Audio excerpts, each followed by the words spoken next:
So far, so good. Daniel, You know, this is an Australian panel. You know that. Yes. Go Australia. the Australians are We don't taking over. we don't often get all Australian panels. I'll take my American. I'll mute myself. Let's mute the American. No, it's good. We got an Australian in the audience. Hi, Chris. Hi, James. How are you? See, how's the Australian accent going? Oh, very good, mate. Still very broad.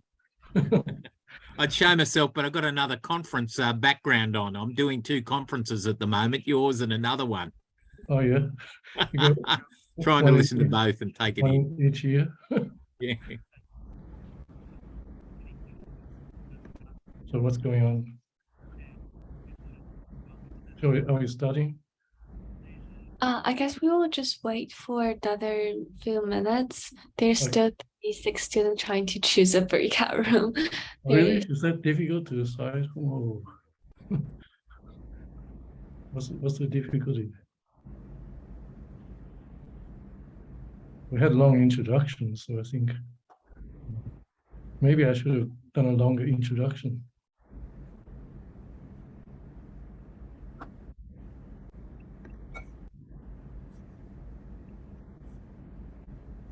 Well, we got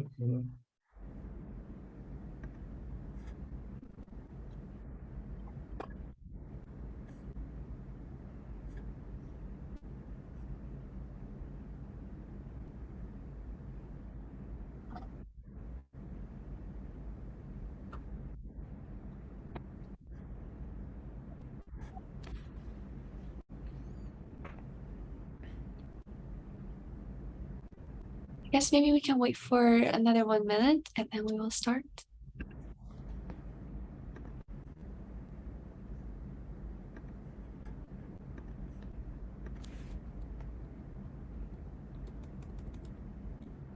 Daniel, do you live near the university?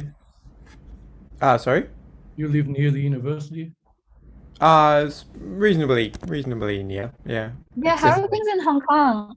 I was Hmm? like texting Azumi and everything just seemed to be like bad. But that was a year ago. So. Yeah, it's things are gradually getting more sane. Oh, you can't. It's They've insane. they've recently relaxed the quarantine requirements, which is good.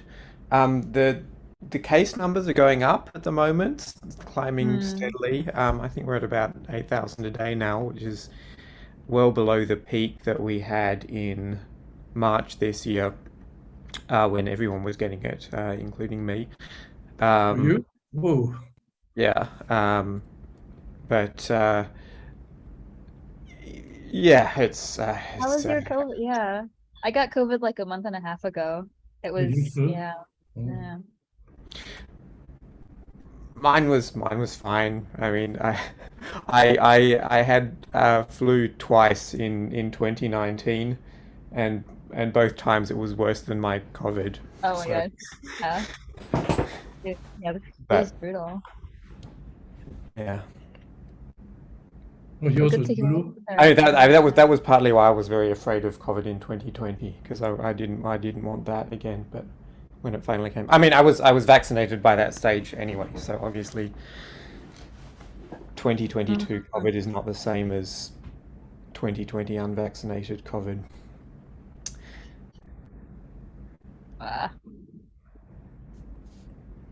I think I will start the panel.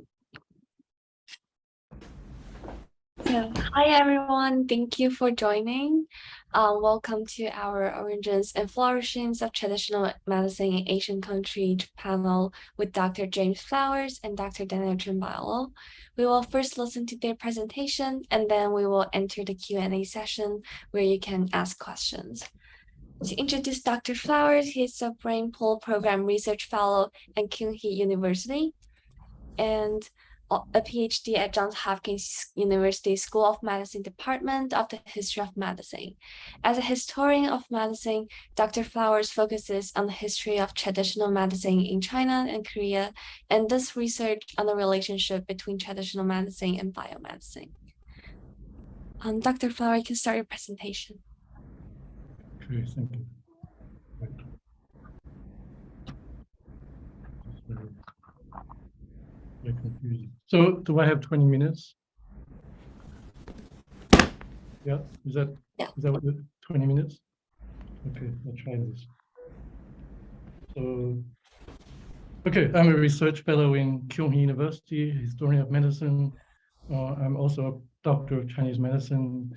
So in this presentation, I mainly just want to give a couple of vignettes of historical vignettes regarding medicine in East Asia. But first, I wanted to spend a couple of minutes talking about the undergraduate class that led to this club. So I already spoke about that, so I'm probably repeating myself. But I think I need to give a shout out to the leadership. So one of the leaders, the first president, is here, Oze. So he's in the audience, and then we have Wendy and Gavin Liu. So just a shout out to them. And then I'd like to mention one Hopkins student named Arisis. So Arisis has gone even further than these students. So after graduating from Hopkins, she just graduated. She's going to begin a course of Chinese medicine at Five Branches University in Santa Cruz, California. And she decided to become a Chinese medicine doctor. When she told me that, I asked her, what would your parents say if paying for you to get a Hopkins degree, then you're going to be a Chinese medicine doctor? And she said she doesn't care what her parents think. So she decided. So the school there are dozens of Chinese medicine schools in the US. So the college that she's going to, Five Branches in Santa Cruz, that college can trace its origin to an illustrious line of physicians from the Jiangnan region of China. So these doctors belong to the Menghe current. So this is the origin of this school. So the Menghe current was trained in. Sorry, I should have shown the slide before. So that's my structure.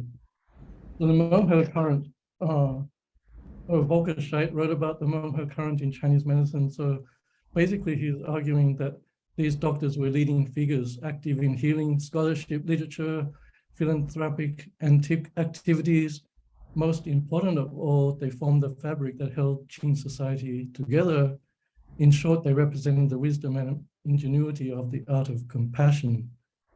So, to use the modern vernacular, these highly educated doctors were the rock stars of their day.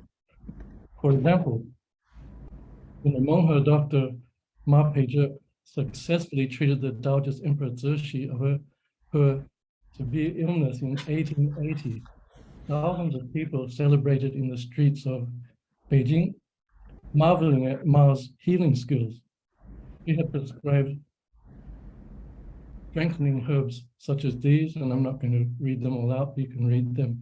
His success was more remarkable because the team of palace doctors, he didn't just prescribe just that one, but that's an example of one of the prescriptions he used. The other palace doctors bitterly fought him since they totally disagreed with his diagnosis. So Ma Peizhe his family was specialists in external medicine, Waike, an aspect of medicine encompassing externally visible problems and associated with petty surgery. But inheriting the lineage of the Ma clan, he received further training from the illustrious Fei Boxiong, thus equipping him with skills in internal medicine, Neike. Ma Peizhe became one of the most well-educated physicians in Menghe. His surgery became so busy that he became a household name throughout the whole of Jiangnan in modern-day Jiangsu, Zhejiang.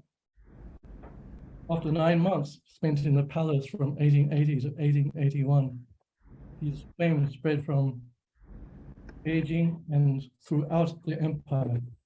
In 1883, he moved his practice to Suzhou. From there, he moved to Wuxi and then to Shanghai.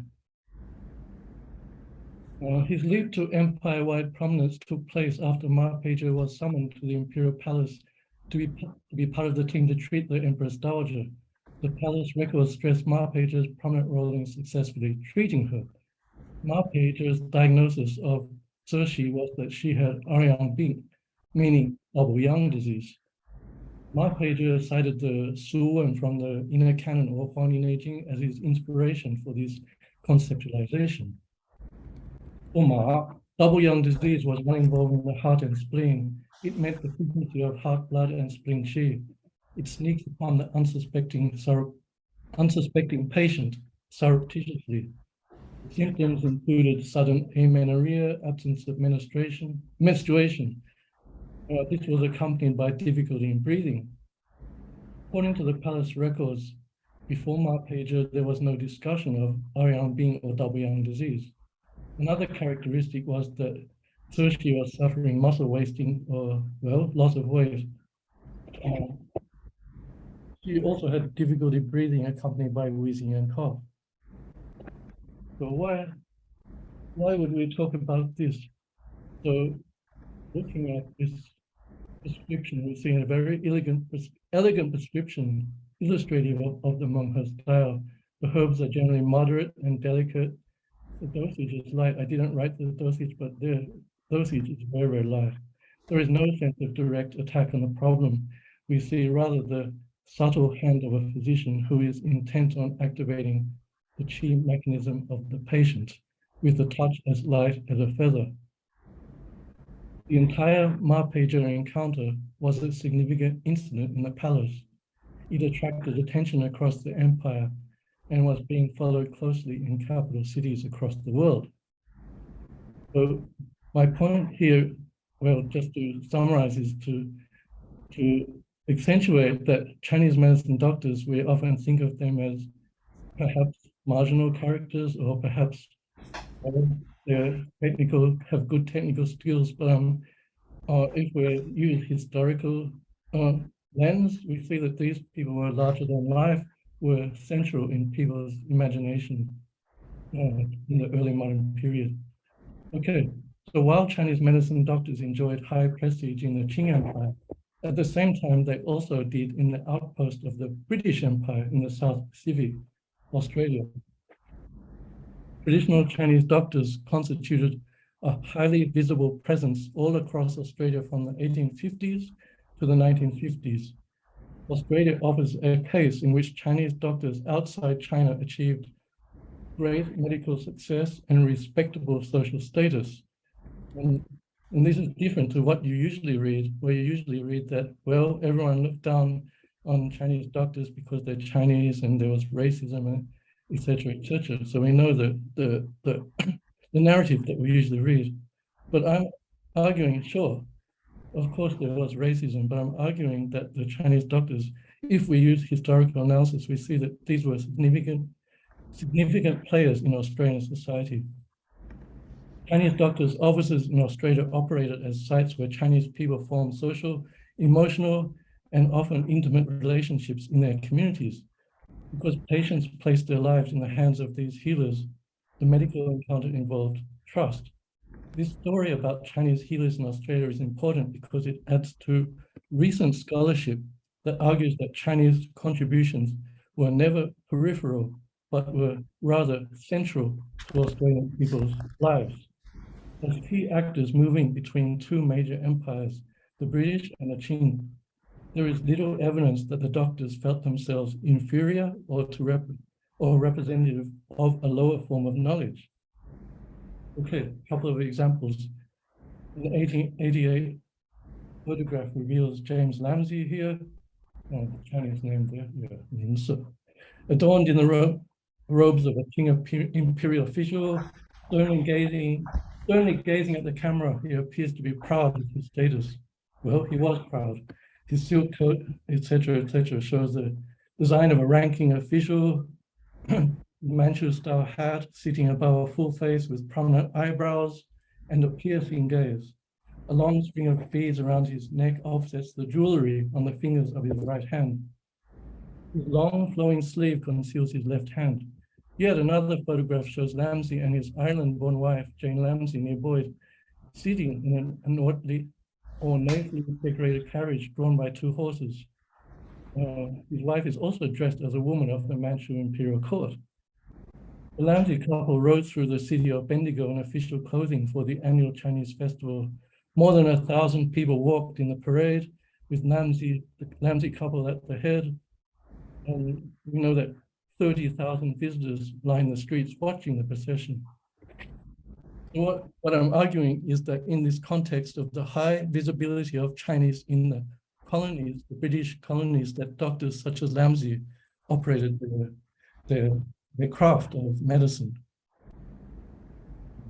Well, I could say a lot more about Lamzi, but I'll skip that. Another doctor, just one more example, Dr. George Lee. George Lee, he came from Guangdong, as did Lamzi. They both come from Guangdong. Most of the doctors in Australia tend to come, well, not tend, they did come from Guangdong province, specifically what in local accent, Toishan or Taishan. So Dr. Lee built a successful medical career in New South Wales, that's around Sydney, that he became a politician, an international trader and property owner, earning all his income from Chinese medicine practice. And that's another picture of him. So there are many quotes. So in the news of the day, he was often in the newspapers where people spoke about his prowess. And here is a quote from an Australian person saying, "Lord bless you. It's among our people that he has most of his practice. They say he can cure complaints, which our doctors can't." So in my research, what I'm arguing is that actually in Australia, more people went to see Chinese medicine doctors than they did so-called Western medicine. Yeah. Okay. So you could say to me, oh, these guys were exceptional. But if you look at the newspapers of the day, they were not exceptional. That actually Chinese medicine doctors loomed larger than life in Australia, in every community, in every small town, every street. And what I'm arguing is that this is a forgotten history, because we in Australia, we're invested in the idea of the white Australia, of Australia being white. And so if we forget that Australia was not actually white, that it was actually, well, there were Chinese, there was a large Chinese presence. Okay. What about in Australia today? Turning to the practice of East Asian medicine today, Chinese medicine doctors in Australia comprise a profession registered and licensed by the Australian government. Government-led universities such as Western Sydney University train students, and well, we have UTS, University of Technology Sydney, train students to be Chinese medicine doctors at bachelor's, master's, and PhD level. How much time do I have left? Okay, I'll just keep going. In early 2020, so shifting our attention to COVID, I would like to mention, so this seems a bit weird. I've shifted from the Qing Empire to Australia to Korea, but what I'm doing is just giving three kind of disparate vignettes. So shifting our attention to COVID, I'd like to mention South Korea. In South Korea, traditional medicine doctors also enjoy a high level of prestige and status, where Korean medicine colleges are extremely hard to get into. So if you came to Korea, you'd see that Korean medicine doctors are everywhere. The clinics are in every street, every neighborhood, every suburb, every village. You also see that Korean medicine doctors are extremely wealthy. They almost always drive very expensive cars. I'm not sure why they need to do that, but anyway, that's what they do. That means that they're actually have a very high status in South Korea. So what happened in early 2020? Korean medicine doctors were excluded from any government-led public health treatment plans for COVID. However, bypassing the state, they ignored the state. So the government said you can't treat COVID patients, and the Korean medicine doctors, as a powerful lobbying community, said, we don't care what you say, we're going to treat our patients, even if you don't agree. So the Korean medicine doctors set up telehealth clinics, and in early 2020, they treated 20% of COVID-19 patients in South Korea. If you remember that in early 2020, South Korea was hit very, very hard by COVID. It was hit very hard. But traditional medicine doctors volunteered their services and volunteered their money to fill a gap in COVID-19 care. So if you think back to 2020, the media was full of South Korean success. Well, South Korea was the model, and and all of the scholars who suddenly became experts on COVID in South Korea, they pointed to the technocratic state and with buy-in from the population. However, I argue that the case of Korea offers an example of bottom-up healthcare, where people chose their own native cultural resources, and helps to explain how doctors were able to take the initiative to autonomously work with people in the community. Yeah. Anyway, so it's an interesting contrast when you contrast South Korea with the Chinese example, the PRC. In the PRC, the state had a lot of buy-in, and the state was heavily invested in Chinese medicine for COVID. And it's actually the opposite in South Korea. The state was not really happy with traditional medicine, but the population and the doctors insisted that we use traditional medicine. So, so everyone's quite familiar with K-pop culture, K-culture, Korean TV dramas, and they show people eating chicken, barbecue pork, kimchi, all that stuff. And but it's actually not a realistic, they're mostly not realistic. I think everyone knows that. But if it was realistic, they actually show more people taking herbal medicine, acupuncture, eating stuff like they get from the markets like ginseng. Maybe it appears every now and again in the K-dramas, but actually it's more ubiquitous than you might think, especially with the Omicron explosion of early 2020. In early 2020, the nation became the highest case rate per capita in the world. And well, so of course I have a lot of friends who are Korean medicine doctors, so I'm quite familiar. I went to visit some of their clinics. So most Korean patients went to their Korean medicine doctors for long COVID, and the state totally lost control. So forget the technocratic state. So in the spirit of individualized medicine, Korean people went by the millions to get Korean medicine. Somehow this never appears in the media, but you can't blame the media because the Koreans themselves keep quiet. So it's a contrast to the PRC example where the PRC state likes to tell everyone about their success. The South Korean state just totally ignores it. So it's quite paradoxical, if you ask me. While listening to this, I'm sure that some of you are thinking, well, what's the difference with Chinese medicine? Isn't it just the same? And then I don't have time to go into that details about that.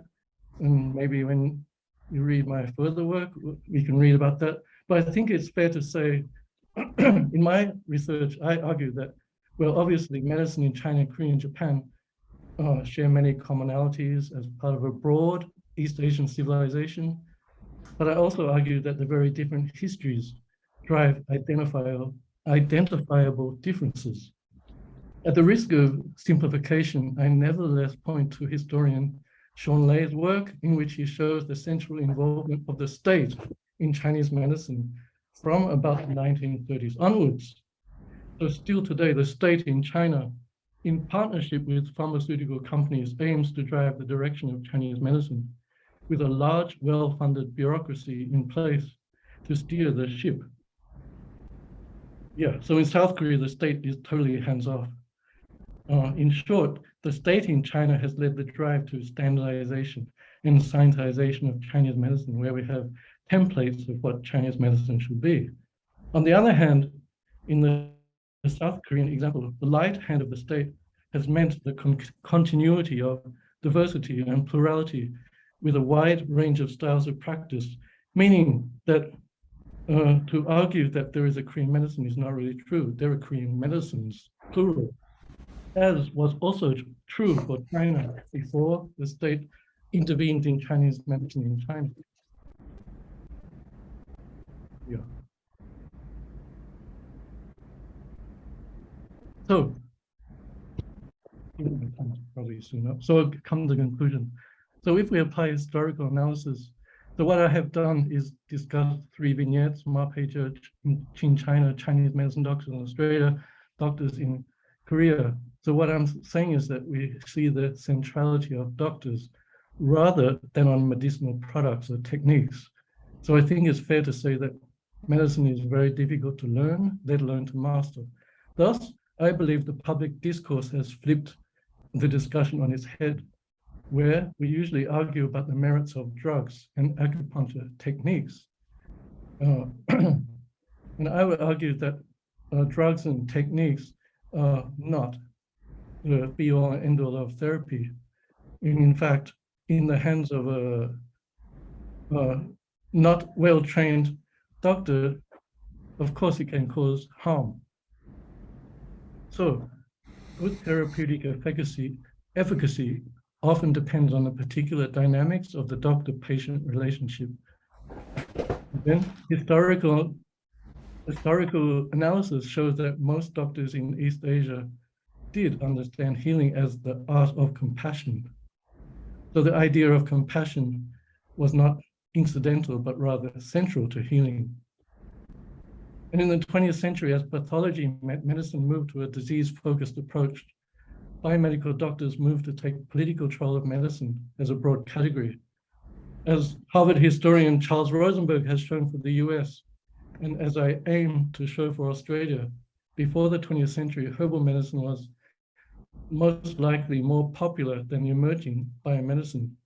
However, on the whole, East Asian medicine often operates on the defensive, spending time and energy trying to persuade the scientific community of its efficacy.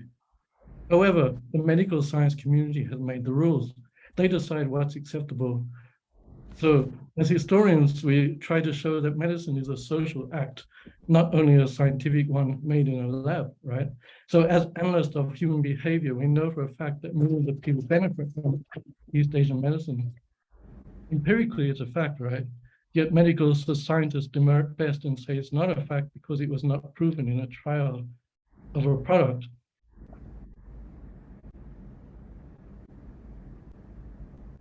So to get a sense of this argument that we need to think about medicine as the act of compassion, I recommend you to read Arthur Kleinman's book of about 3 years ago called The Soul of Care. So in his book, Arthur Kleinman, he's a professor of psychiatry, also a sinologist. He related how his wife became ill.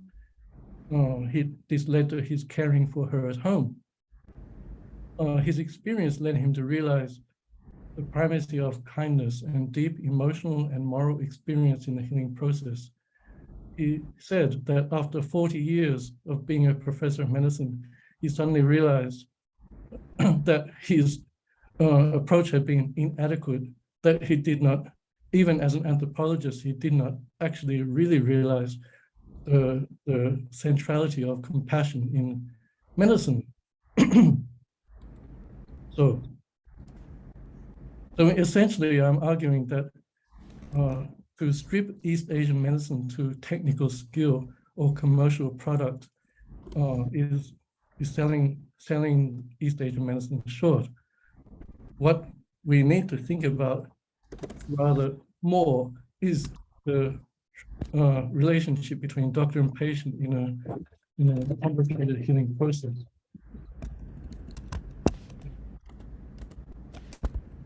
So finally, I argue that we often try to make to summarize, we often try to make the argument that, no, Chinese medicine works. We've got the trials. We do have thousands and thousands of trials, and one or two of the members of the audience have produced many of those trials. But who reads the trials? We read the trials, we show them to our friends, our colleagues, and then mostly they go on a shelf and everyone ignores them. And then we keep on hearing, oh, there's no evidence, we don't have the trials. But actually we have trials, but they are not reaching the imagination of the community. So that means what is the solution to this problem? So obviously as a historian, I argue that we need more history, more humanities. So we need more humanities. We need to tell the stories. So it's not just a thing of producing trials and then putting them on a shelf. We need people to communicate, to get the stories out there. And so we're arguing from the wrong basis if we're just trying to argue on the grounds of science. Why? Because we'll always lose. Because East Asian medicine historically came from a different perspective. It doesn't work. So in sum, let's go for a humanities approach. Let's go for a humanistic approach that understands medicine as people-centered rather than disease-centered. No one's going to do it for us. We have to do it ourselves. And so that's why I give a lot of credit to the members of the Hopkins Asian Medicine Club, because, well, you guys cheered me up a lot, because I was feeling a bit down at times, and then you guys always came through and showed me that, wow, there are people out there who really care about this stuff. So you've given me a lot of cause for optimism.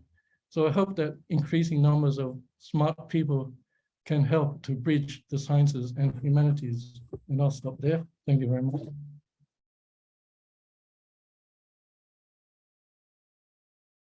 Okay, I'm done.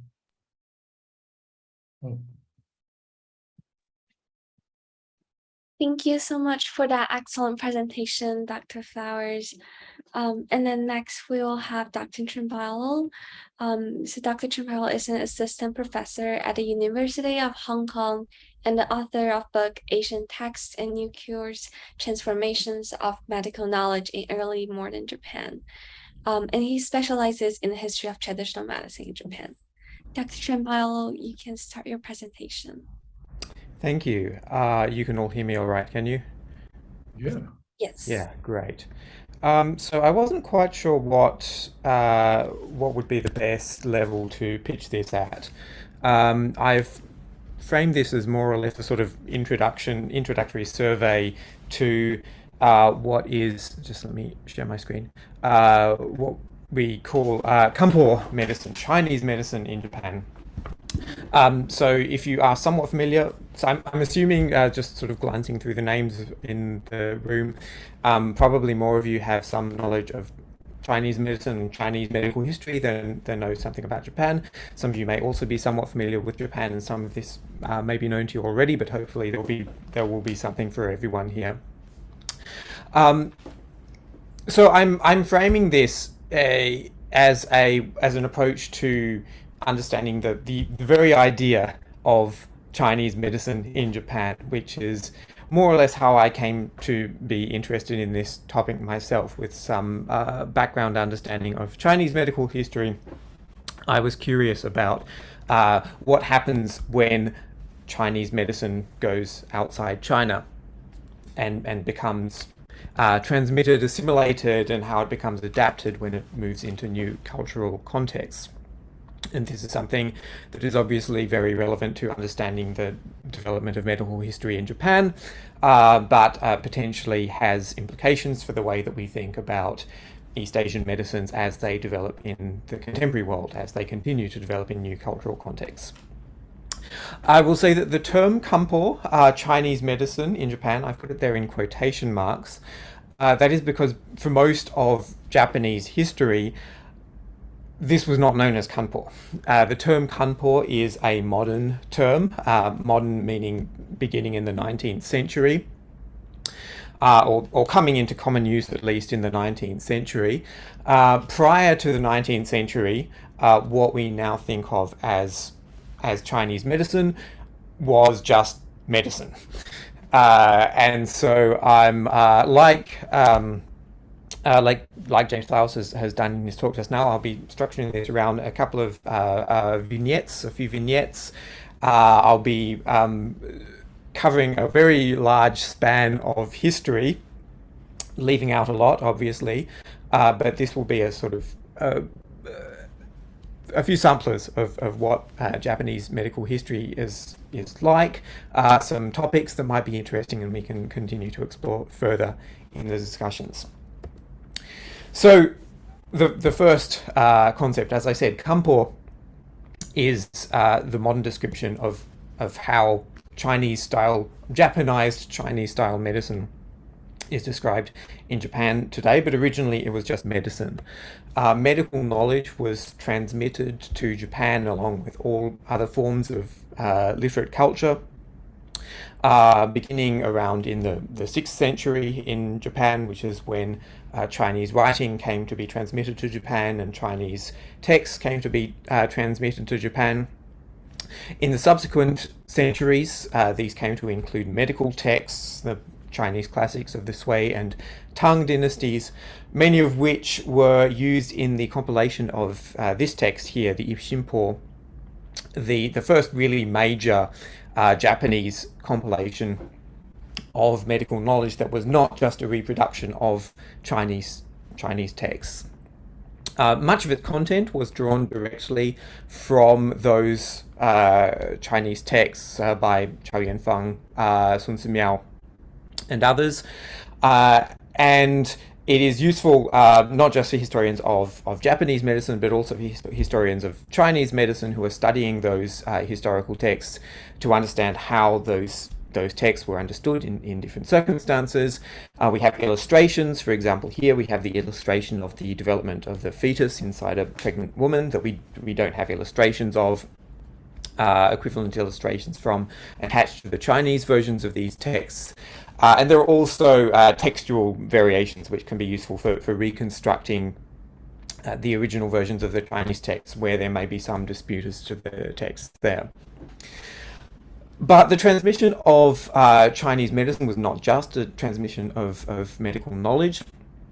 By becoming incorporated into this realm of Chinese medical knowledge, Japan also became involved in a sphere of Chinese medical practices, including pharmacological practices, that necessarily meant extending the range of therapies that Japanese physicians had access to beyond those that were available within Japan itself.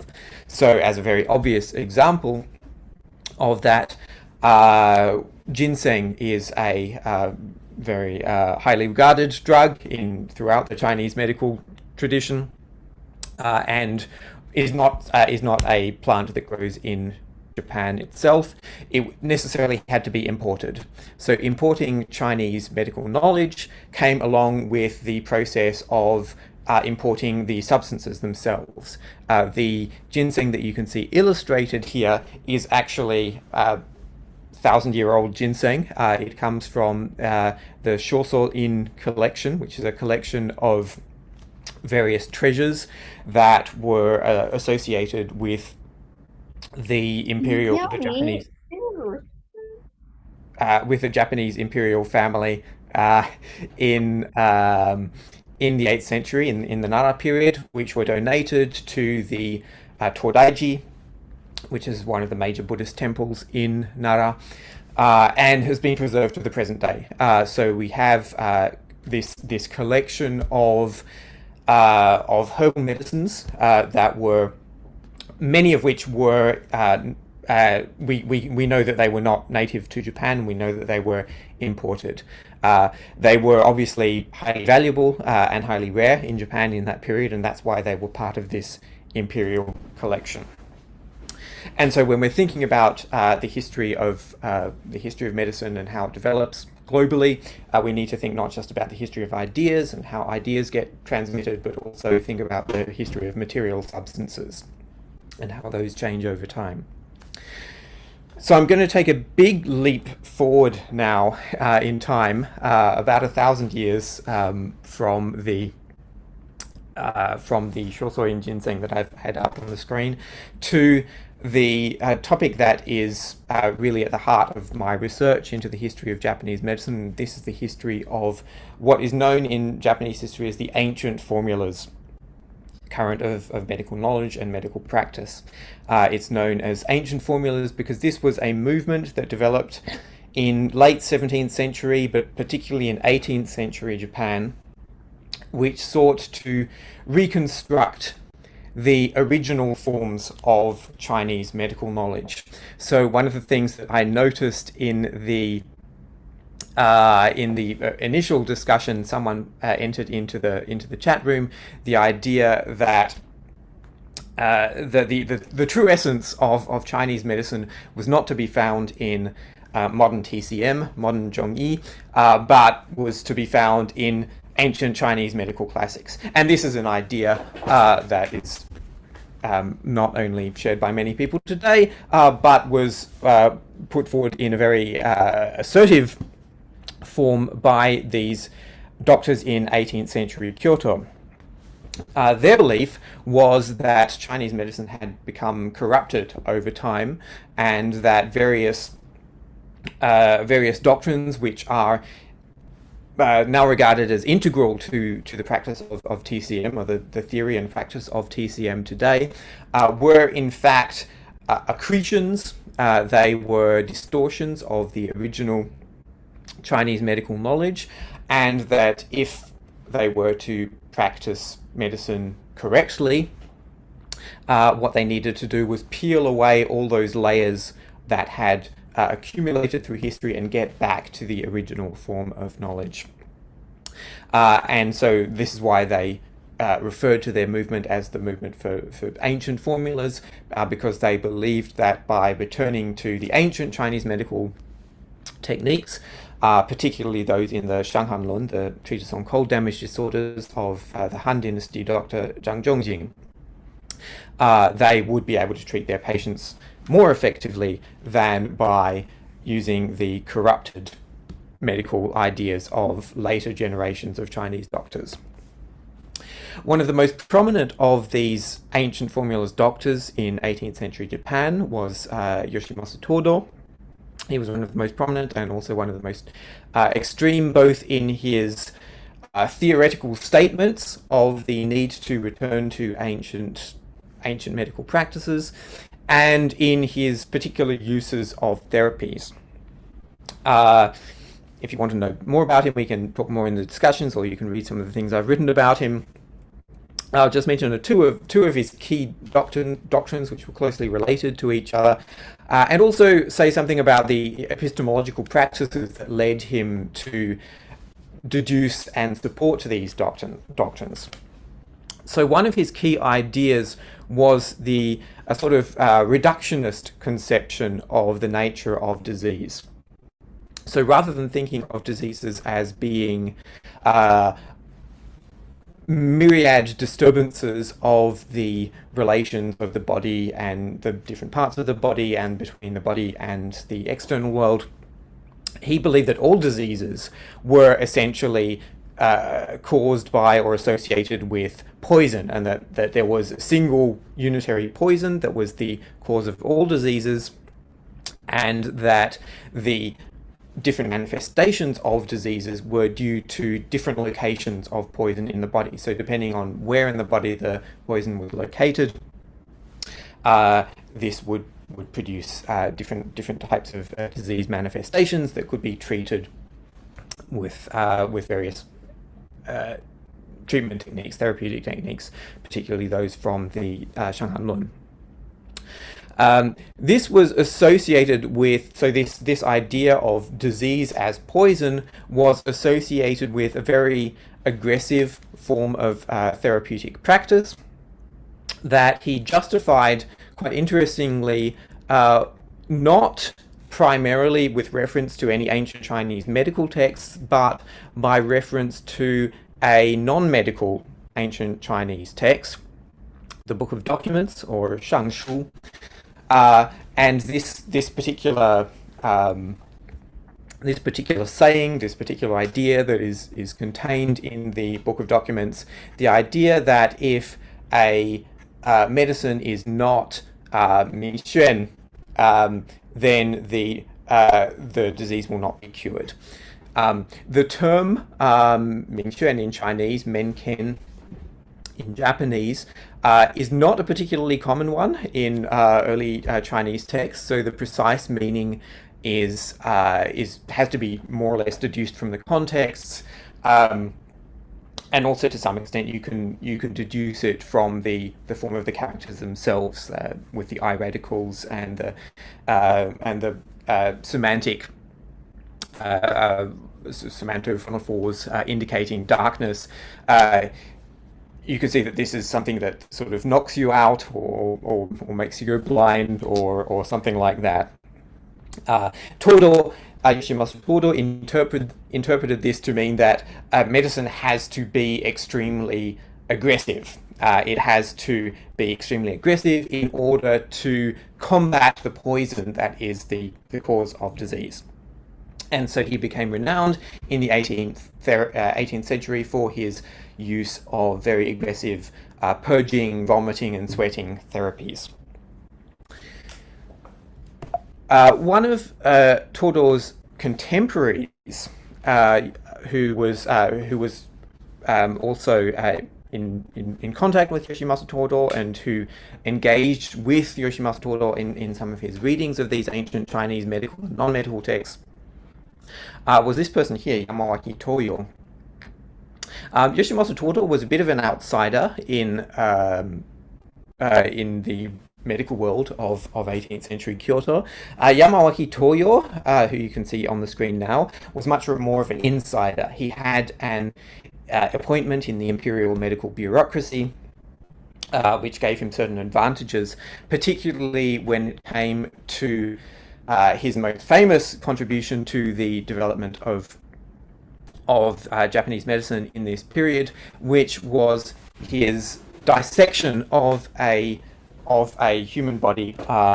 Oops, I didn't mean to. Did that end the sharing? I think it did. Let me just put that back on. Okay. So in 1754. Yamawaki Toyo, with a few of his associates, obtained permission from the Tokugawa authorities to view the dissection of the corpse of an executed criminal. And this is what you can see here, illustrated in this book that he published 5 years subsequent to that, in 1759. You can see that it's an executed criminal because the head was missing. It wasn't until a number of years later that Japanese doctors were able to gain access to a head for dissection as well. Yamawaki Toyo's dissection of this corpse, anticipated by a couple of decades, and was also a direct inspiration for the more famous dissections that were later carried out later in the 18th century by Sugita Genpaku and others in the so-called Rangaku school of medicine, the Dutch study school of medicine, who were doctors who were deliberately trying to import new European medical knowledge into Japan. So the illustration that you can see on the top right of the screen there is an illustration from the famous new book of anatomy, Kaitai Shinsho, published by Sugita Genpaku in 1774. And this is an illustration that was copied directly from a European anatomical treatise. Yamawaki Toyo, when he was conducting his dissections in Kyoto in 1754, in the mid-18th century, had seen some of these European treatises, but it was not his primary goal in this enterprise to import European knowledge. Instead, his primary goal was to use the process of dissection and perhaps also knowledge from European books, which he couldn't read, unlike Sugita Genpaku later in the 18th century. Yamawaki Toyo did not know Dutch, which was the European language that Japanese doctors had access to. And so all he had were the pictures, but he was more interested in using this process of viewing anatomical dissections as a way of supporting his understanding of ancient Chinese medical texts. And so his particular arguments that he develops in this book, in his record of the organs, are towards not just towards the establishment of anatomy as a new and independent field of learning, but as a way of eliminating discrepancies that he and Yoshimasa Todo and some of the other ancient formula doctors in 18th century Kyoto had come across in their ancient medical texts. And so the purpose here was to use the experiences of anatomical dissection as a way of better understanding and better being able to interpret the texts of Chinese antiquity. And so we can see here a good example of the way that the relationship between East Asian medicine and Western medicine was not nearly as strongly demarcated as it is often done rhetorically in many discussions today. It was assumed that these two forms of knowledge could be applicable to each other. So we're going to take a little bit of a detour away from ancient formulas medicine here to discuss a different form of medical knowledge that was developing partly outside the School of Ancient Formulas practitioners, but we'll return to them in a moment. We come back to the ginseng that, as mentioned before, was one of the major drugs that Japanese doctors had to import from the continent, from Korea. And from China if they wanted to use it in their treatments. Panax ginseng, I'm sure, is a drug that most of you will be at least somewhat familiar with.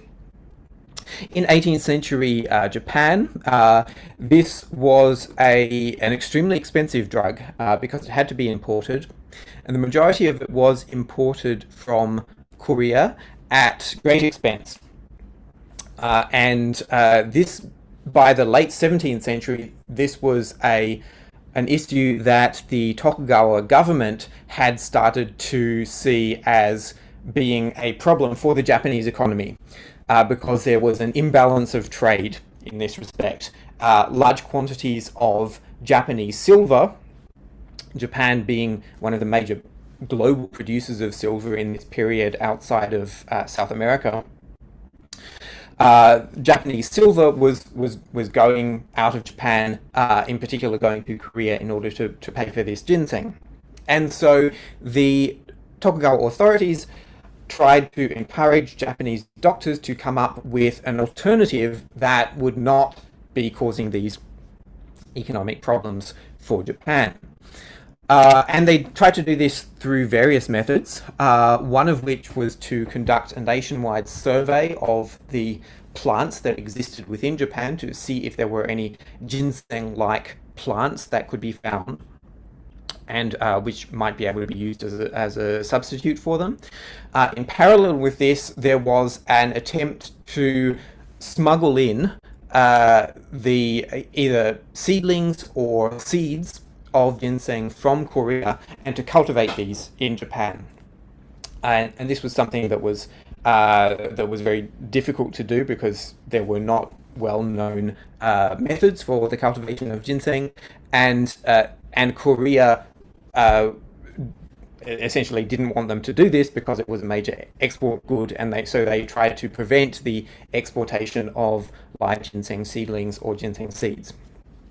And so these were two efforts that were being conducted in parallel with each other in order to produce a homegrown version of Japanese ginseng that could be used to substitute for the imports. One of the plants that was identified within Japan is known, according to the modern Latin binomial nomenclature, as Panax japonicus. It was known at the time in Japan as Chikusetsu ningen, or bamboo segment ginseng, and you can see why that is from the appearance of these roots here. It is a related plant, so it is related to Panax, but its properties are not identical.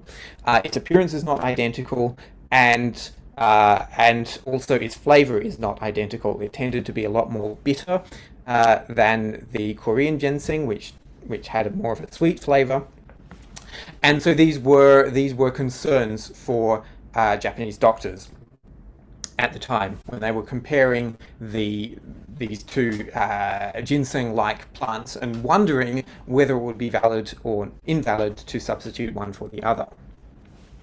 And so the Tokugawa government decided to go one step further than this, beyond identifying the plant, to see if there was some way that the native plant, Panax japonicus, could be processed to make it more like Korean ginseng.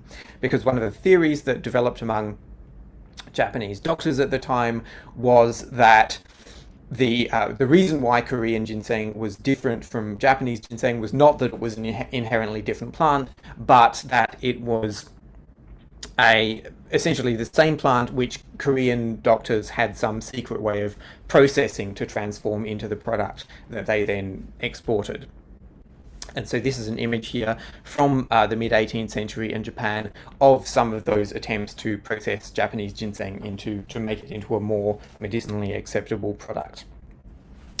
And this is where we start to get an interesting sort of dialogue happening between Japanese and Korean doctors, because although Japan was in many ways cut off from the outside world in this period, it was very rare for foreigners to visit Japan and also for Japanese people to visit other countries. Essentially, either of this sort of forms of international movement were forbidden by the law imposed by the Tokugawa authorities. But there were certain exceptions, and one of the exceptions was when diplomatic embassies were allowed to travel from Korea to Japan, and these happened only on specific occasions. So it wasn't a regular event, but it was something that happened usually when there was a new shogun in Edo, which might happen after a few years, or it might happen after a few decades, depending on how long the rule of the previous shogun had been. And so this is an illustration of one of these visits of the Koreans to Edo in this period. Because these were major cultural events in Japan, learned Korean scholars and also doctors took the opportunity to meet with these Koreans and conduct conversations with them that were known as brush talks. Hitsugo, or hitsudan was another term that was used. So these were brush talks that were conducted between Koreans and Japanese, and one of the topics that was discussed was medicine. This was particularly true in the late 17th and early 18th centuries, and this was actually a direct request from the Tokugawa government to the Korean government in Seoul, was to dispatch knowledgeable Korean doctors to Japan for the purpose of transmitting medical knowledge, because in the late 17th century, Japanese people felt that their own level of understanding of medicine was not as high as that of the Koreans, and so they wanted to learn from them. By the middle of the 18th century, that had started to change, and Japanese doctors had started to become more self-confident in their attitude, and by looking at these records of conversations between the Korean and Japanese doctors through the century, you can start to see this change in attitude happening.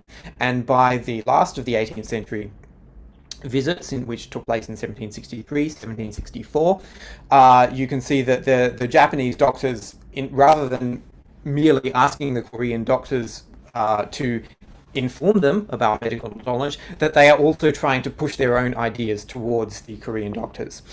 So, for example, you see some of the Japanese doctors trying to share the new knowledge of anatomy that they had gained from Yamaoki Toyo's dissections with their Korean doctors. And you also see them trying to share their newfound knowledge of ginseng with the Korean doctors. As far as we know from these conversations, the Koreans were not very impressed by any of this. They still thought of the Japanese people as not understanding medicine as well as they did. And this was really because there was starting to be a real divergence here between the different medical cultures in different parts of East Asia, particularly with the development of ancient formulas medicine in 18th century Kyoto. Japanese medicine in the tradition that would later come to be known as Kampo, was starting to take on an identity and characteristics of its own that were quite different from those of their counterparts in Korea and in China.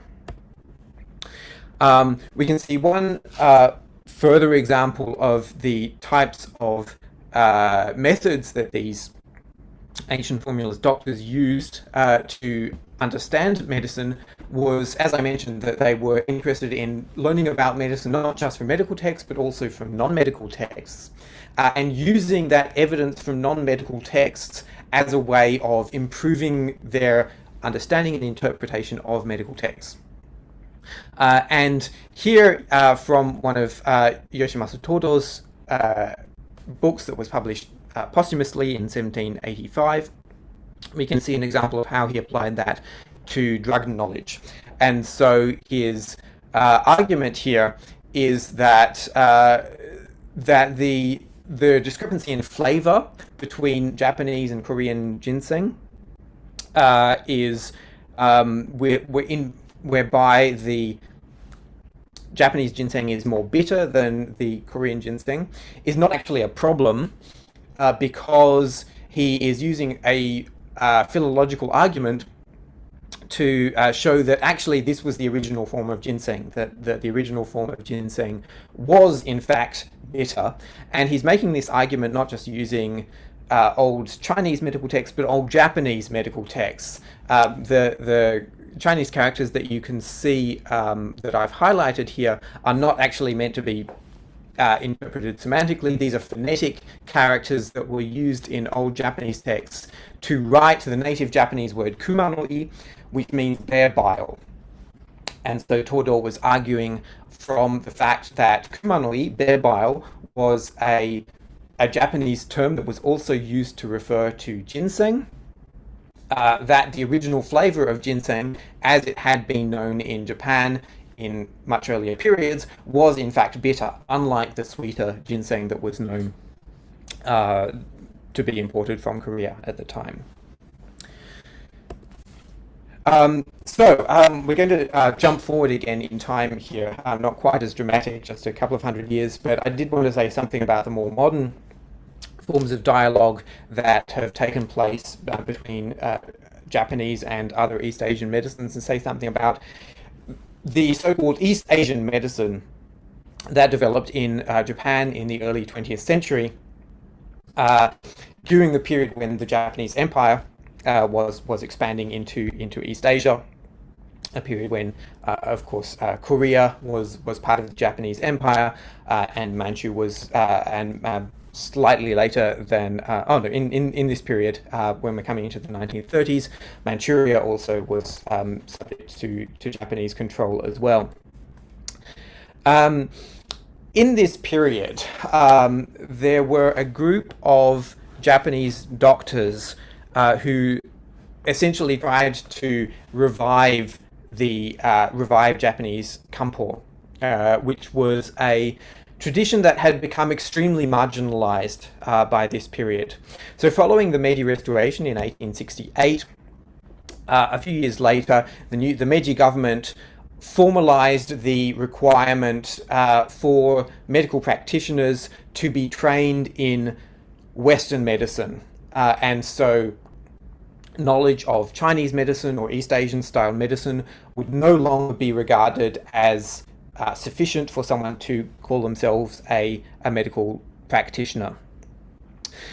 And so beginning in the 1870s and throughout the rest of the late 19th, early 20th century, Kampo medicine was really pushed to the margins. There were some attempts unsuccessful to revive it and find some way of having it recognized by the state in the 1880s. These didn't work out, and there were really a very small number of doctors who were keeping these traditions alive. And the way that they were able to do this was by obtaining training in Western medicine that would allow them to become certified as doctors. And once they were certified as doctors, they were able to make use of East Asian remedies as well as Western style remedies in their practice today, which is essentially still how it works in Japan today. There is in Japan today no separate system of education and certification for Kampo style practitioners, which would be analogous to Chinese medicine, TCM, Zhongyi practitioners in China. But Kampo medicine is something that can be used either by individuals. A lot of Kampo medical remedies are available over the counter, or it can also be prescribed by doctors who are certified according to Western medical standards. To go back to the situation of these Kampo revivalists in the 1930s, there were a number of these doctors who came together and tried to see if there was a way to revive the traditions of Kampo and make them useful to Japan in their own time.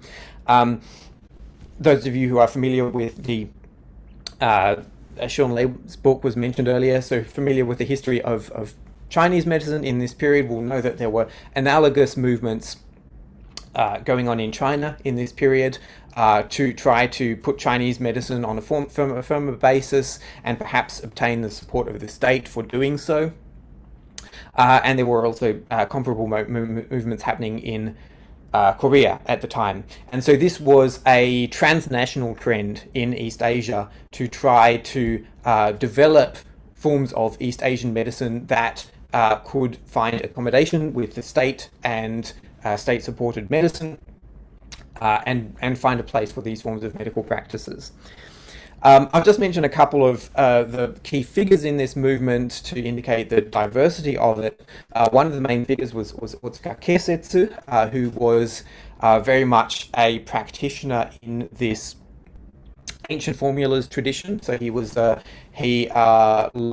the ancient formulas doctors of the 18th century that I mentioned just before. He primarily relied on formulas from the Shanghanlun and other very early Chinese medical texts. You can see him here in this image conducting an abdominal palpation diagnosis, Fukushin, which was a diagnostic technique that was very characteristic of ancient formulas practitioners from the 18th century down to the present day, down to the 21st century. But at the same time, there wasn't a conflict between the ancient formulas and sort of so-called latter-day practitioners, because one of the other doctors, Yakazu Dome, who was involved in this Kampo revival movement in the 1930s, was an advocate of using using East Asian medicine more eclectically. So he would have made use from Song, Ming, Qing dynasty formulas as well as the Japanese doctors who had developed their own ideas based on those. At the same time, there were as these people who were primarily interested in medical practice and clinical practice. There were people like Shimazu Totaro, who was less of a doctor than a pharmacologist, who was very interested in analyzing the traditional East Asian pharmacopoeia and harmonizing it with the Western pharmacopoeias, and so he was trying to find ways that these could be systematically described and integrated into practice. And so these are some of the key figures who were involved in that. But I will also emphasize that this was not something that was just happening within Japan. This was something that was happening in the Japanese Empire, and so there was a very strong transnational element to this Kampo revival movement. So these doctors, for example, they made a study trip to what was then the Manchurian Medical University, which was originally founded as the South Manchuria Medical College, and to visit with Chinese doctors there and conduct pharmacological surveys, and also visited the Shanghai Science Institute, to talk with Chinese doctors there. And so there was very much an idea that this knowledge could be built through transnational dialogue, and that it was not something that could be developed within any one country alone. Thank you. I think that's a good place to stop, and I look forward to the discussion.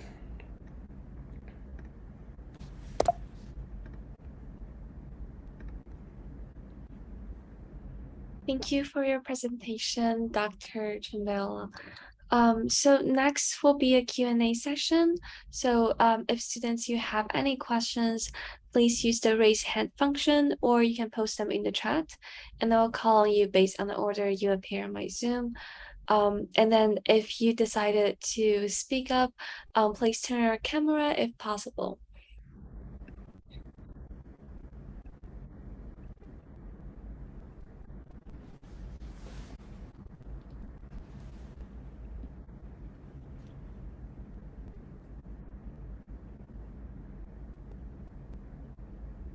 I'll start. Very interesting talks. Thanks, James and Daniel. Daniel, my first experience with Kampo medicine was with Hong Yen Xiu. I don't know if you know of him. I think he was Taiwanese and trained in Japan, maybe, or went to Japan. How does he fit into that picture too? I imagine he's more modern than the guys you talked about, but I think he was very instrumental in developing Kampo medicine outside Japan and to the Western nations, indeed. Yeah, he's not someone whose work I'm particularly familiar with. But you say he was from Taiwan? Yeah. Yeah, so I didn't mention Taiwan there in that, but obviously that was also part of the Japanese Empire at the time. Not so many of the core participants in the Kampo Revival group were involved in that, but there were members of that group who travelled to Taiwan to learn more about Chinese medicine as it was practiced there, to study the products of the medicinal products of Taiwan. So that was, as you are probably aware, Taiwan was part of the southern direction of expansion for the Japanese Empire, and so that was something that would potentially extend them further down into Southeast Asia. And yes, there were also other people, not just Japanese, but also ethnically Chinese people in Taiwan at the time who were interested in investigating these, so trained in Western style pharmacology by Japanese educational institutions, and then applying that knowledge to the survey of Chinese medicines as they were in Taiwan at the time, and I think this is one of the reasons why Chinese medicine today is not exactly the same as Chinese medicine on the mainland, because there was this, not the only reason certainly, but one of the reasons for the differences is because of this history of interaction with the Japanese Empire. Great, thank you very much. Good talk. Dr. Flowers? Yeah, so obviously my comments are for Daniel, not for myself. I'm really glad that you mentioned the transnational element in the East Asian medical revival. So I'm going to do what all people who work on Korea do, is say, talk about the role of Korea. So in my research, what I argue is that the East Asian medical revival was strongest in Korea for a number of reasons. And the main reason was that unlike Japan, East Asian medicine never became diminished. The Japanese tried, but they failed, obviously, because they didn't have as much power to, well, what were they going to do? They can just make a few statements and tell people, well, East Asian medicine is really backward. But in fact, on the ground, many Japanese officials in the Japanese settler community, they themselves were patients of East Asian medicine. And gradually, there was also this phenomenon of Japanese community in Korea looking at Korea and thinking in a kind of reverse Orientalism, thinking, wow, these guys have kept the Asian traditions, which we have lost, and we need to go back to our traditions. So so I would argue, so if you read Korean documents, you can see that these brush talks, they continued in actual talks in the colonial period where lots of Japanese doctors went to Korea and they worked together, in fact. And that brings me to my second comment about the title where you translate Kampo as Chinese medicine. So the term exists in Korea simultaneously. In Korea, it's Hanbang, right? So Hanbang. So when Koreans think of Hanbang, they don't translate that as Chinese medicine. They translate it as Han medicine.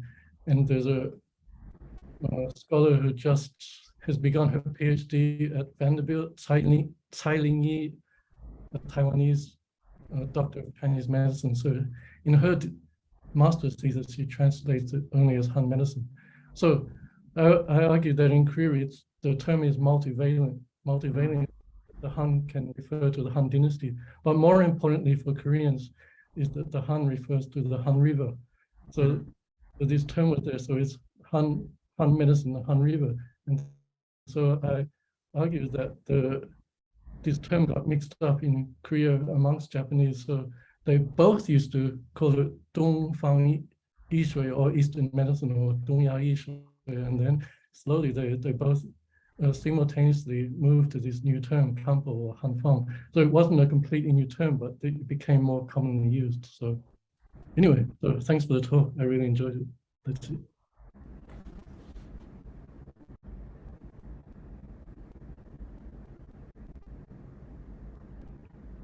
Thank you. Next will be Ozu.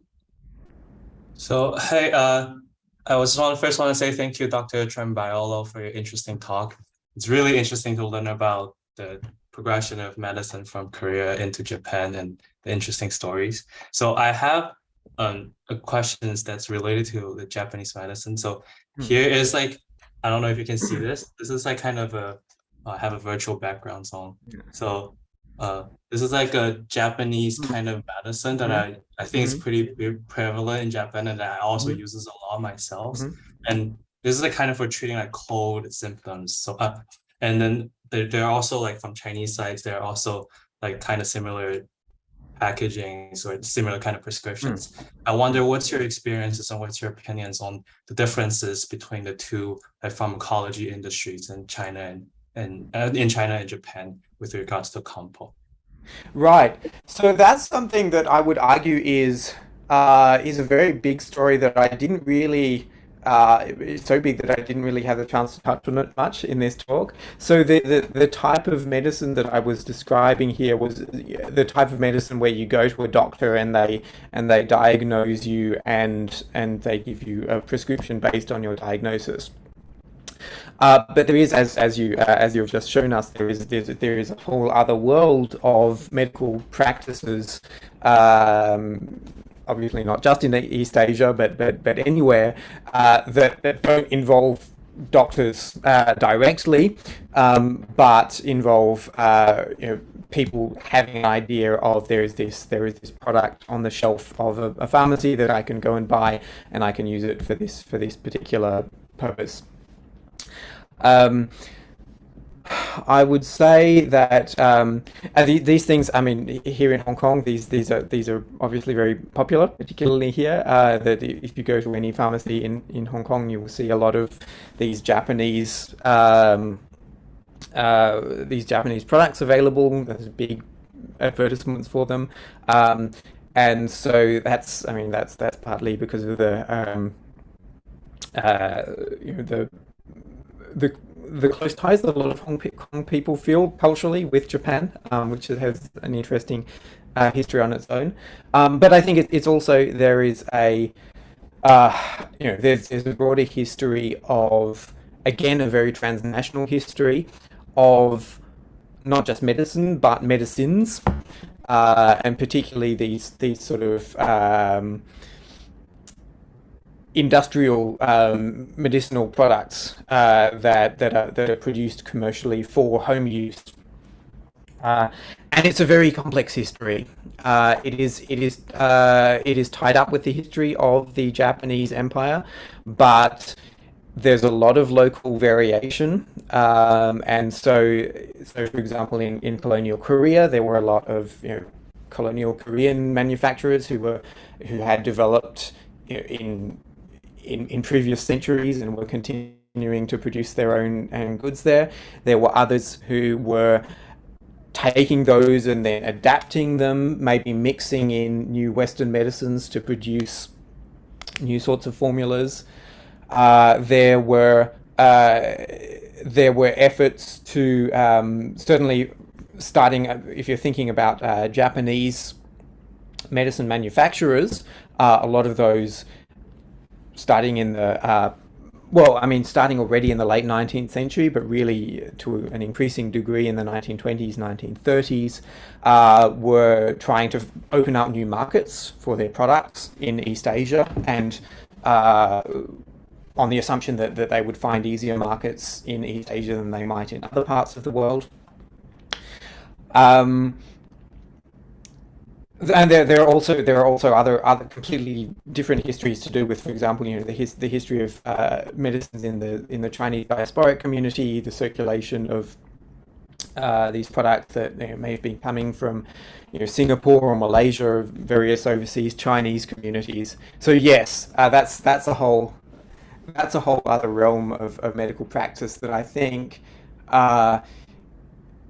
interacts in interesting ways with the history of this more sort of formalized, highly educated medicine, depending on practitioners, medical practitioners, but really deserves to be treated as a historical topic in its own right. Thank you so much.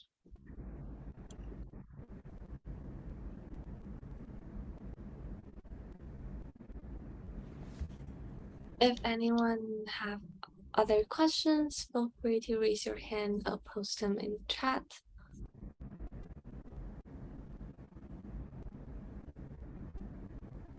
No, Dr. Chimbal, do you have? Yes, I thought I was really fascinated by this example of the Chinese doctor in Australia, which was something that I had assumed would be there somewhere, but didn't really know how much would be possible to learn about. And so I'm really fascinated to hear this. Do you know anything about the sort of international push-pull dynamics that would be driving the migration of these people? So what?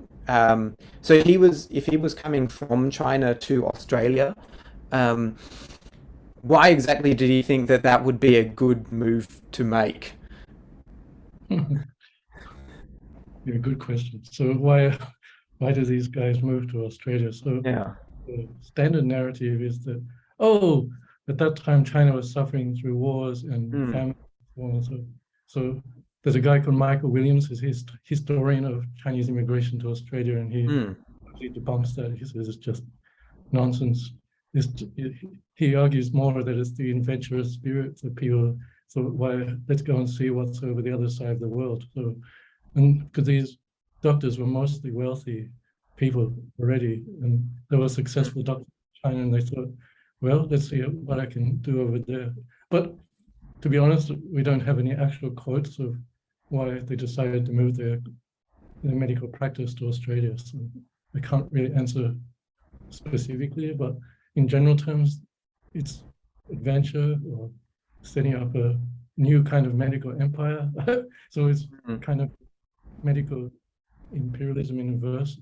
I mean, imperialism not in a negative sense, but in the sense of they thought that they were disseminating Chinese culture, and they thought that they were doing something valuable. That's when they wrote. That's what they wrote. They said we're doing something is benefiting Australia, and this is good. And then the interesting thing was that many of them were not sure whether they would stay in Australia, but when I did my research for my article, I found most of them then thought that they had settled in Australia and it was their home, and in fact they became Chinese Australians, and their roots go very deep. It's really kind of remarkable. Thank you.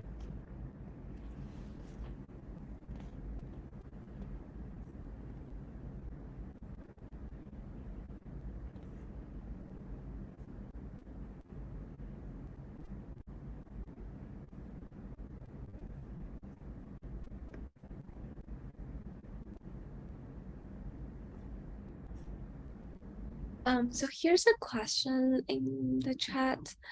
So I think it's for Dr. Flowers.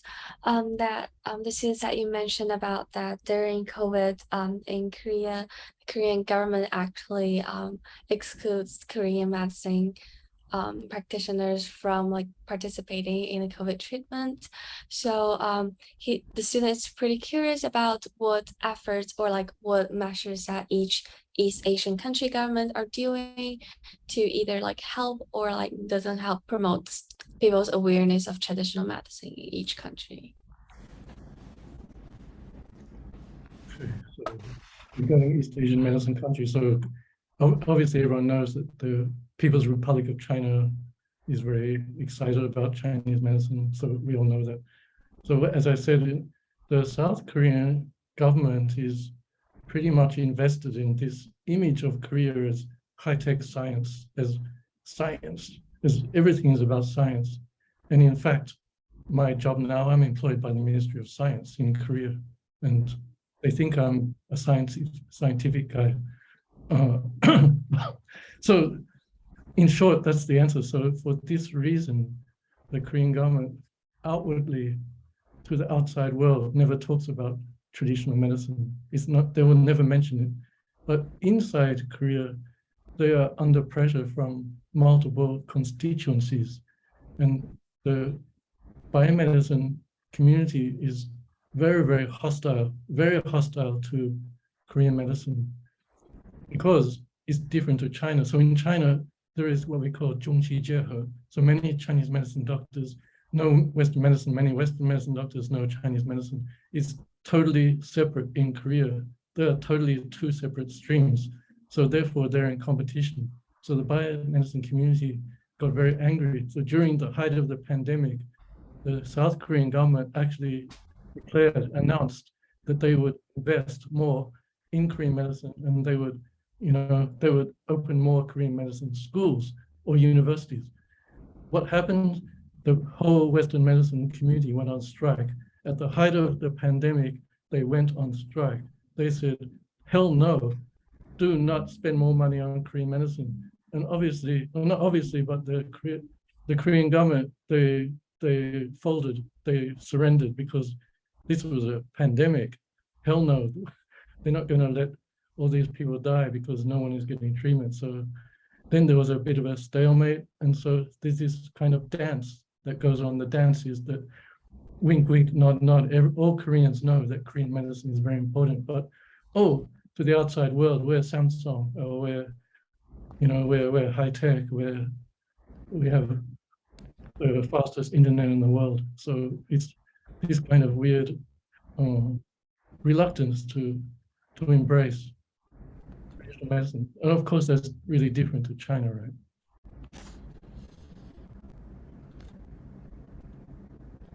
Thank you, Dr. Flowers. There's another question for Dr. Trimbalo. So the student said that you mentioned about in Japan, like, well, some of the practitioners view the disease as a poison, and then she thinks that reminds her of seeing like in Chinese traditional medicine that some people say like the disease stems from the imbalance of yin and yang, and she's wondering like whether those different Asian views of the disease and human bodies are being influenced by their specific time period or like their specific geography, and also like how does those foundational perceptions will change the traditional medicine development pathway in each country. Yeah, thank you. So the idea of medicine is so the idea of disease as being all caused by a single poison was it was a rather idiosyncratic doctrine that was developed by Yoshimasa Todo and not widely shared by his contemporaries.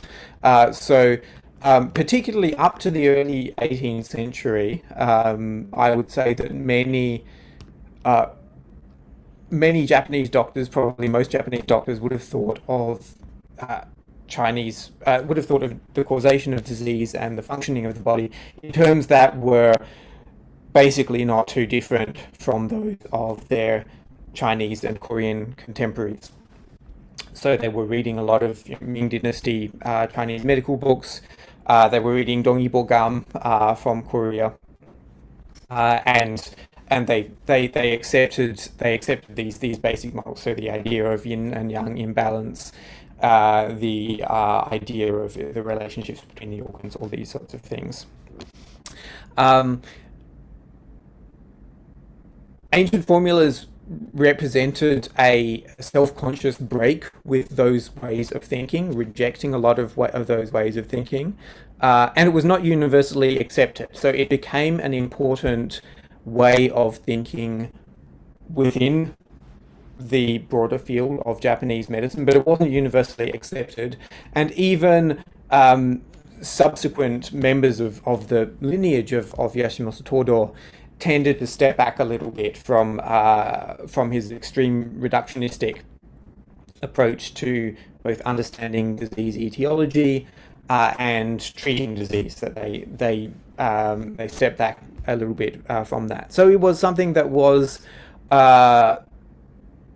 really quite specific to him in his time and his place, but it had a big impact. So it became popular, it became very well known in Japan, and it affected the way that subsequent generations of Japanese doctors thought about these issues. And it had implications even subsequently for the long-term development of Japanese medicine. So in terms of the typical sort of prepared formulas that you might buy in like Kanpo formulas in a Japanese pharmacy today, I would say you would be more likely to see a wider range of prepared formulas that are directly based on Shanghanlun formulas in a Japanese pharmacy today than you would be in a Chinese pharmacy, just as a matter of proportion of the total range of things that are available there. And ordinary people, when they're thinking of things that they can use to treat themselves, would also be more likely to fall back on those sorts of ideas about what sort of Kanpo they might want to use. The actual nature of those formulas is in some ways quite different from those of Kanpo even in the 18th century. And this is a result, tying back to the earlier question about industrialized East Asian medicine, because the way that Kanpo medicines are consumed in Japan today is much more likely to be in the form of extracts and powders rather than the traditional decoctions. And so that's something that was a result of the processes of industrialization that happened in the 20th century.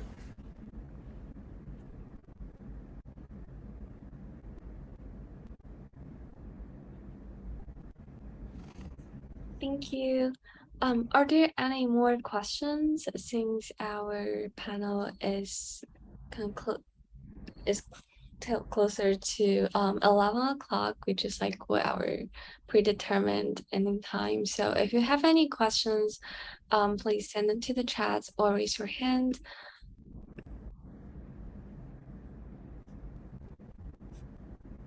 Okay.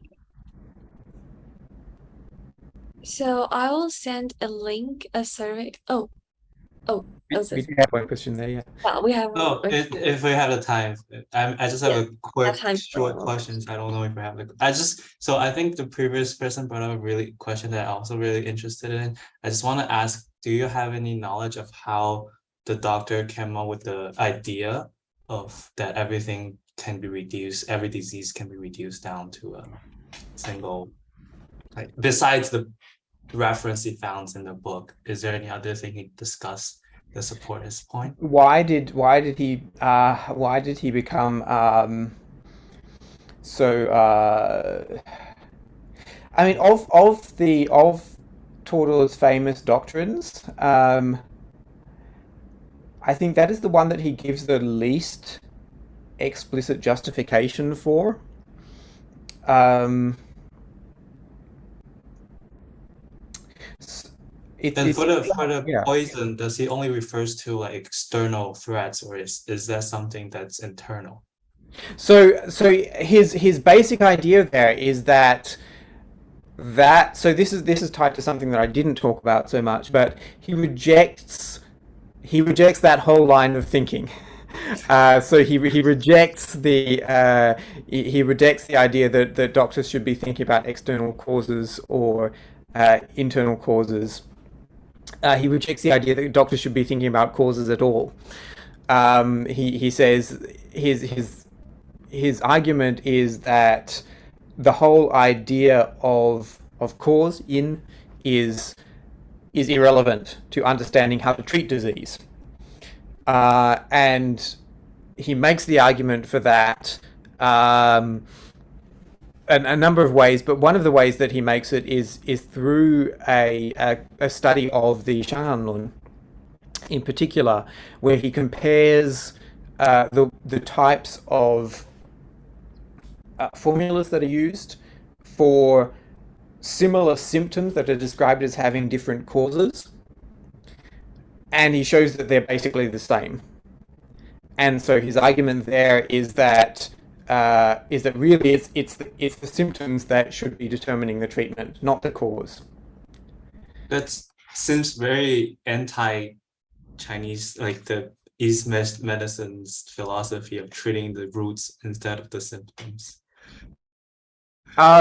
So his argument would be that this is the original Chinese medicine. This is the original ancient medicine, and that everything else That's very interesting. is a corruption of this. That's very interesting. Thank you.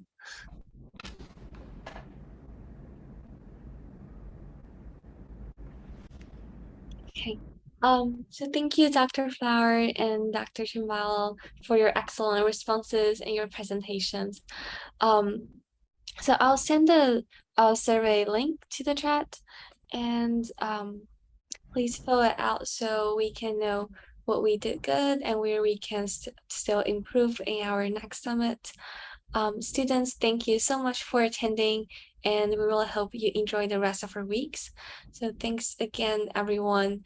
And then before we start, we might return to the main room, but just looking at it, we can return to see I guess like we can return to the main room to see whether they still have the last ending part.